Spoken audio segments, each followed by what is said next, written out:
Nicole. I'm here today on the blog to show you how you can create lots of texture using some stamps from our friends at Stampin' Up. So today I have these artisan texture stamps as well as several rainbow colors of ink pads from Stampin' Up. And that's pretty much most of what I'm going to use to create my page. I have a couple photos here chosen that I want to do, so I'm going to mark them off on my white cardstock background. And then I have this really large letter here, word title that I'm going to use as a focal point. And then I really want to let the stamps do kind of most of the work on this project. So I forgot to mark off a part of the word. I want to make sure I mark off where my word is going to line up, just so I can keep that in mind while I'm doing my stamping. So I'm going to start off on one side of the page with these really pretty Stampin' Up inks. I've used a rainbow of colors of them. There's so many colors, like even the names are beautiful, like Calypso Coral is this one here. So I'm going to stamp on one side of the page with that coral color. It's like a reddish color. And then on the end, I'm going to do the purple. And then I'm going to work my way through the rainbow from left to right, just getting all the different colors in with that same stamp. Now I am keeping this stamp in the same direction. You could definitely do the same thing by changing the angle and turning it a little bit. But I really wanted to start off all in the same direction, and then I'm going to add some texture using some other stamps.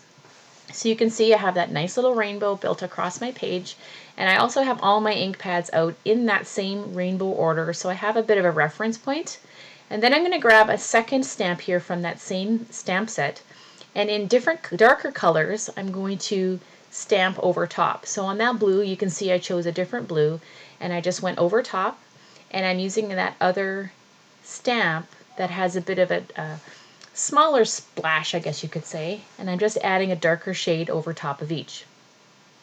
So I know I'm going to have my word create here, and I know I'm going to have my two photos, and so now I want to add even more texture with that stamp. So right now I have two different stamps that I've layered together, and now I'm going to take a third. So this one here is like a smaller little, almost like a bubble kind of stamp, and so I'm going to take all those colors that, yes, I've closed out, that I probably could have left open again, in that same order, and I'm just going to make that whole area that I've stamped longer. So instead of it being one small tiny stamped section, I'm kind of just using that smaller stamp to expand it, and I'm overlapping some of the colors a little bit just to add a little bit more depth as I go through from left to right on my page.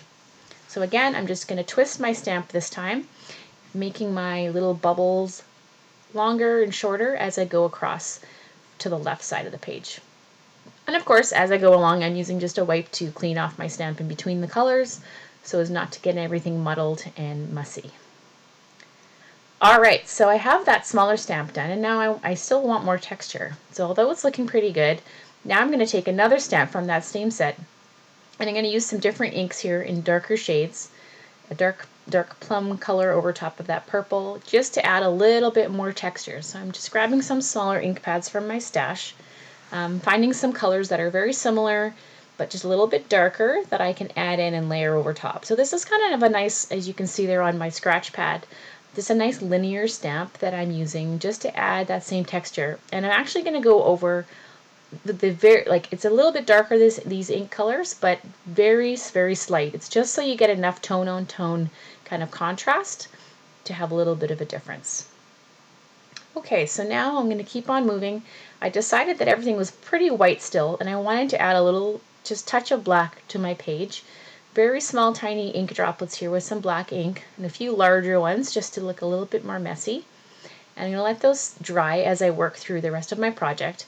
I did pull out a whole bunch of pattern papers to use on my project from some 6x6 paper pads. You see I chose a rainbow of colors as well, but I'm actually just going to stick to some of the more neutral colors that I've chosen, like this gray, and then I'm going to use this really bold black and white stripe by Crate Paper just to kind of background my photo. And then I ended up deciding not to use any of that pattern paper and really just let the stamps be the highlight of the show. So I'm going to stick my photo down. Both of them actually. I'm going to use the one photo is just flat with the tape runner, and the second one I'm going to use foam adhesive in behind. And so because of that, I'm going to add foam adhesive in behind my title as well, and just kind of pop that up so it's at that same level. So I'm just going to trim this down. This is from Scrapbook Adhesive by 3L. I really like these rolls of adhesive because you can trim them down to the size that you want.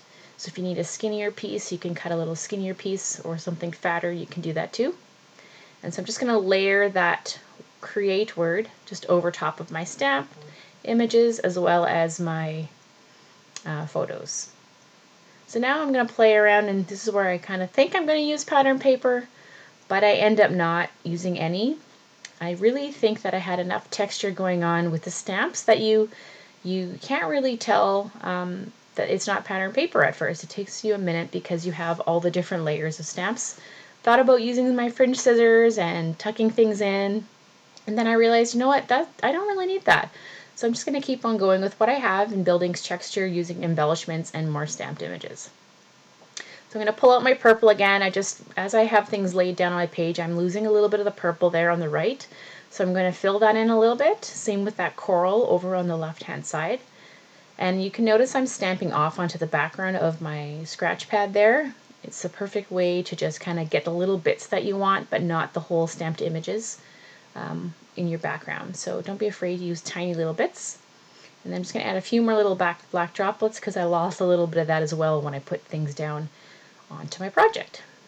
So now it's kind of the fun stuff. Now that we have all the pretty stamping done, I'm just going to grab some embellishments out of my stash. I have this really great clip here from Vicky Boutin. I have this really fun tag from my friends at Jelly Bean Soup. I love these little notebook tags. I'm just going to trim it down so it's a little bit smaller and will fit onto my photo a bit better. And clip it on there with that little metal clip. And now I'm trying to decide what else I want to do. And then I found this other stamp set I have here in my stash as well. And it has some really cool watercolor effect stamps. So I'm going to grab the circle one here. This is called the Waterfront stamp set. I'm just going to grab the simple little watercolored circle there.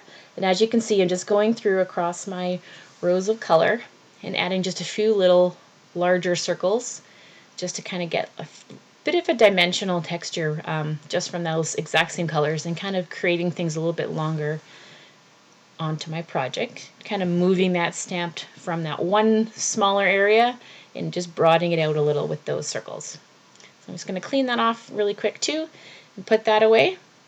And I'm really loving that big gold word. It's pretty on the page.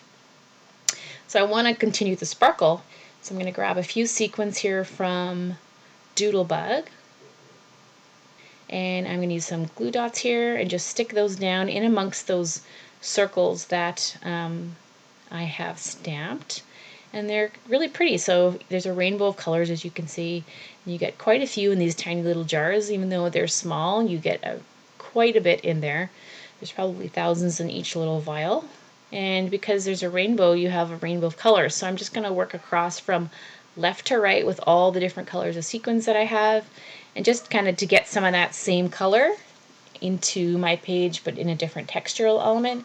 And so that's why these flat sequins are kind of nice for that purpose. And using a glue dot to add them on the page makes it really quick and easy. Not a lot of filling around. I like to use a little paper piercer here, as you can see, to kind of place that sequin down, and then it allows you to pick it up, that glue dot, and then place it onto your project wherever you want to put it. So I'll add a few little purple bits here to get some of that pretty purpleness in, and that'll be it for my sequins. And I feel like I need a lot. I know it's hard to tell because there is a white background, but I'm just going a little bit larger with my embellishments now. So normally I start with the larger ones and work my way down, but in this case I started with those small sequins, and now I want to fill in with some larger wood buttons here. So these are from Pink Fresh Studio. So I'm just going to add a few in around that same word create. And then I'm digging deep into my stash. I found these really old Heidi Swapp labels,